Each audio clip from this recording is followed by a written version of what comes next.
उत्तराखंड विधानसभा चुनावों से पहले बीजेपी से जुड़ी ये बड़ी खबर है। पूर्व सीएम त्रिवेंद्र सिंह रावत ने चुनाव ना लड़ने की इच्छा जाहिर की है। बीजेपी राष्ट्रीय अध्यक्ष जेपी नड्डा को खत लिखकर उन्होंने अपनी ये इच्छा जाहिर की। उन्होंने ये कहा है कि वो चुनाव नहीं लड़ना चाहते। तो उत्तराखंड विधानसभा चुनावों से पहले पूर्व सीएम त्रिवेंद्र सिंह रावत ने खत के जरिए चुनाव ना लड़ने की इच्छा जाहिर की है। इसके पीछे उनकी तरफ से वजह क्या दी गई है और इस पूरे मामले को लेकर राजनीतिक लिहाज से क्या हलचल देखी जा रही है, बड़ी बात है। क्योंकि उत्तराखंड चुनावों से पहले पूर्व सीएम त्रिवेंद्र सिंह रावत का खत लिखकर चुनाव ना लड़ने की इच्छा जाहिर करना कई राजनीतिक संकेत जाहिर करता है। ये खत है पूर्व सीएम त्रिवेंद्र सिंह रावत का।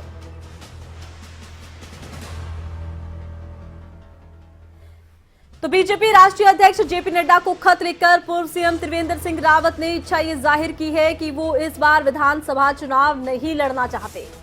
अब उनके इस खत के क्या राजनीतिक मायने निकाले जाते हैं, विपक्ष इसको लेकर क्या बयान देता है, साथ ही साथ उनके इस खत पर क्या प्रतिक्रिया बीजेपी की तरफ से आती है। क्योंकि बीजेपी राष्ट्रीय अध्यक्ष जेपी नड्डा को ये खत पूर्व सीएम त्रिवेंद्र सिंह रावत ने लिखा है। इच्छा उन्होंने जाहिर की है कि वो इस बार विधानसभा चुनाव नहीं लड़ना चाहते हैं।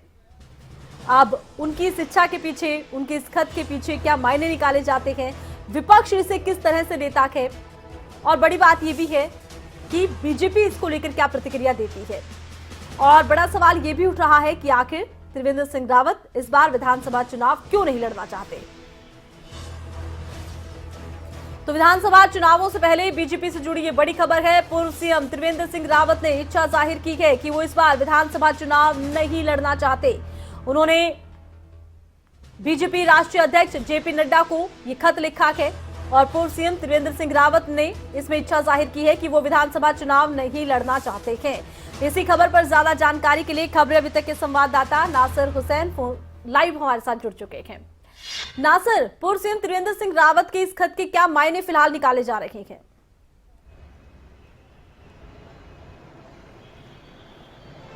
देखिए, एक बहुत बड़ी खबर इसको माना जा सकता है, क्योंकि जिस तरीके से पूर्व मुख्यमंत्री त्रिवेंद्र सिंह रावत ने साफ तौर पर अपने अध्यक्ष को चिट्ठी लिख करके ये कह दिया है कि वो डोईवाला विधानसभा से चुनाव नहीं लड़ना चाहते हैं। उन्होंने साफ तौर पर कहा है कि वो बहुत महत्वपूर्ण पदों पर रह चुके हैं। उन्होंने जो चिट्ठी राष्ट्रीय अध्यक्ष जेपी नड्डा को लिखी है उसमें ये स्पष्ट रूप से लिखा है कि वो कई महत्वपूर्ण पदों पर रह चुके हैं, लिहाजा इस बार का जो विधानसभा चुनाव है वो नहीं लड़ना चाहते हैं। इसके लिए उन्होंने अनुरोध किया है अपने अध्यक्ष से और कहा है कि उनको अगर कोई जिम्मेदारी देनी है तो चुनाव लड़ाने की जिम्मेदारी उनको दी जाए, क्योंकि जिस तरीके से जो मुख्यमंत्री हैं पुष्कर सिंह धामी युवा मुख्यमंत्री हैं, उनके नेतृत्व में चुनाव लड़ा जा रहा है। तो ऐसे में वो चुनाव लड़ाने का काम करना चाहते हैं। जिम्मेदारी पूरे प्रदेश भर में चुनाव लड़ा करके वो एक बार से फिर सरकार बनवाना चाहते हैं, उनका साफ तौर पर कहना है। उनका कहना है कि अगर वो चुनाव लड़ने के लिए मैदान में उतरेंगे तो जाहिर तौर पर सिर्फ वो अपनी सीट पर ही फोकस कर पाएंगे, बाकी जो पूरे प्रदेश भर का चुनाव है उसमें सहयोग नहीं कर पाएंगे। यही वजह है कि उन्होंने राष्ट्रीय अध्यक्ष जेपी नड्डा को चिट्ठी लिखी है और कहीं ना कहीं उन्होंने इस बात को भी दर्शाया है कि वो जो और लोग हैं उनको मौका देना चाहते हैं। लेकिन इस सब के बीच उनकी इस चिट्ठी के कुछ अलग तरीके से मायने निकाले जा रहे हैं। लोगों का कहना है कि वो चुनाव नहीं लड़ना चाहते। कुछ बात इस तरह की भी आ रही है कि शायद वो अपना सीट पर चुनाव नहीं जीत रहे हैं, उनको लग रहा है इसलिए वो चुनाव नहीं लड़ना चाहते, या फिर क्योंकि ये भी माना जा रहा है कि कहीं ना कहीं पार्टी उनको कार्यकारी अध्यक्ष भी बना सकती है, क्योंकि जो प्रदेश अध्यक्ष है बीजेपी के मदन कौशिक, वो भी चुनावी मैदान में अपनी सीट पर चुनाव लड़ सकते हैं। तो ऐसे में अगर जो प्रदेश अध्यक्ष हैं वो चुनाव लड़ते हैं तो किसी न किसी को तो जिम्मेदारी संभालनी होगी और शायद इसीलिए कार्यकारी अध्यक्ष नियुक्त किया जा सकता है उनको। चलिए, तो बड़ा बदलाव संगठन में देखने को मिल सकता है। लेकिन नासिर, विधानसभा चुनाव नजदीक है, ऐसे में विपक्ष इस खत को लेकर क्या कुछ रुख इख्तियार कर रहा है?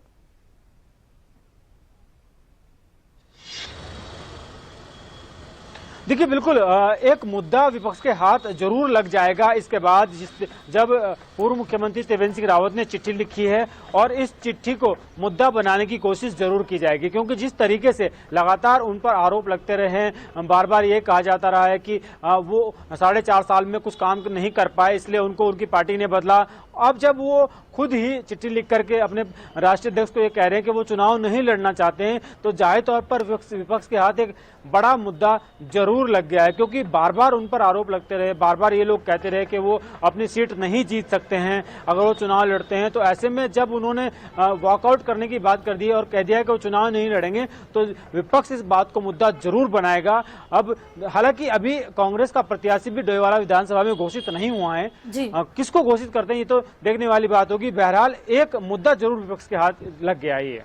चलिए, डोईवाला सीट के लिहाज से भी काफी महत्वपूर्ण मुद्दा है और संगठन के लिहाज से भी बहुत बड़ा मुद्दा ये है।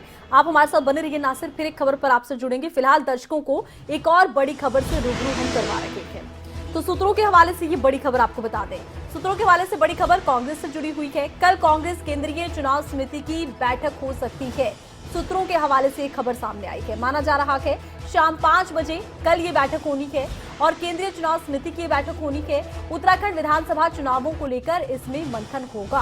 विधानसभा चुनावों की रणनीति पर मंथन होगा। कई खास सीटें हैं जिनको लेकर मंथन होगा और बेहद खास, बेहद अहम ये बैठक मानी जा रही है।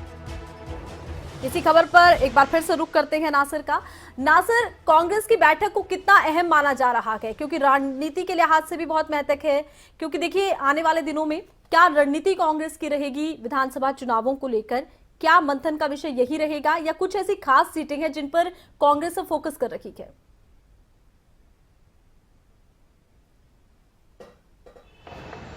देखिए, केंद्रीय चुनाव समिति कांग्रेस की बैठक बहुत महत्वपूर्ण बैठक हो सकती है, इसको लेकर के ये खबर मिल रही है। लेकिन जिस तरीके से के अलग अलग राज्यों में, यानी 5 राज्यों में जो चुनाव होने वाले हैं, वहां पर जो चुनाव प्रबंधन समिति है अलग अलग राज्यों की, वहां पर उनकी बैठकें हो रही हैं, लगातार बैठकें हो रही हैं, क्योंकि जो आने वाली 21 तारीख है उससे नामांकन शुरू हो रहे हैं।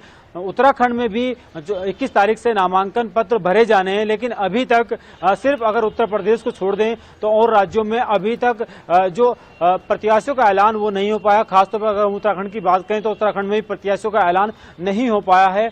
2 दिन का समय बीच में बचा है, 19 तारीख आज है, कल का दिन बीच में है। ऐसे में जो प्रत्याशियों का ऐलान है वो बहुत महत्वपूर्ण है, उसी से पूरे चुनाव की रूपरेखा तैयार की जाएगी।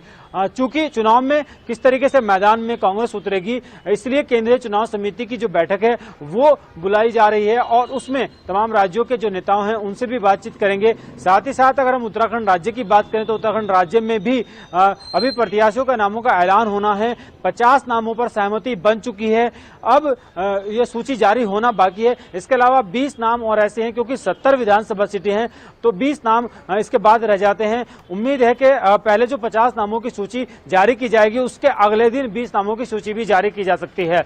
कुल मिलाकर बीजेपी कब तक इस सूची को जारी करती है उसी के आधार पर कांग्रेस भी अपनी उनका इंतजार कर रही है। और साथ ही साथ ये एक रणनीति भी होती है कि पहले दूसरी पार्टी सूची जारी करे तब अपने लोगों की सूची जारी हो, ताकि जो ऐसी जगह होती है जहां पर टकराव हो सकता है, कुछ ऐसे प्रत्याशी हो सकते हैं जो विरोध कर सकते हैं, उन तमाम चीजों को मद्देनजर रखते हुए सूची जारी की जा सकती है। इसको लेकर के केंद्रीय चुनाव समिति की जो बैठक बुलाई गई है उसमें यह फैसला लिया जा सकता है और जल्द ही सूची भी जारी की जा सकती है। जल्द ही सूची जारी हो सकती है, इसी का इंतजार इस वक्त है कि आखिर सूची सामने आए। तमाम पार्टियों की बहुत बहुत शुक्रिया, तमाम जानकारी आपने दर्शकों तक पहुंचाई है।